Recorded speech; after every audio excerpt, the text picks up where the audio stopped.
துணி துவைக்கிற மாதிரி துவைச்சி அலசி எடுத்துட்டாங்க. ஸோ நல்லா கழுவியாச்சு. இப்போ வந்துட்டு என்ன அப்படின்னா, இதில் ஒரே ஒரு மசாலாவோட முடிச்சாச்சிங்க. ஃபிஷ் ஃப்ரை மசாலா தான்.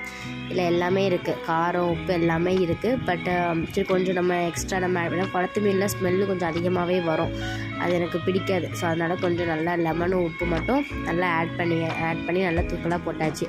ஸோ இதில் கொஞ்சம் நல்லா பேஸ்ட்டாக இருக்கிறதுக்காக ஆயில் அப்ளை பண்ணி நல்லா துணி எப்படி மசாலா பிச்சு எடுத்துட்டாங்க. இந்த மீன் கிடச்சதே பெருசு. அப்படி துணி துவைச்சி எடுக்கிற மாதிரி எடுத்து அதை துவைச்சி எடுத்து மசாலா தடவி நல்லா ஒரு இது வந்துட்டு கொஞ்சம் ஸ்மெல் நிறையவே வருங்க. அதனால தான் எனக்கு பிடிக்காது. அதனால் நல்லா க்ளீன் பண்ணி மசாலா தடவி 1 மணி நேரம் ஃப்ரிட்ஜில் வச்சதுக்கப்புறமா அந்த ஸ்மெல்லு போகிறதுக்காகவே கருவேப்பிலை என்னெல்லாம் பண்ண முடியுமோ எல்லாத்தையுமே பண்ணோம்.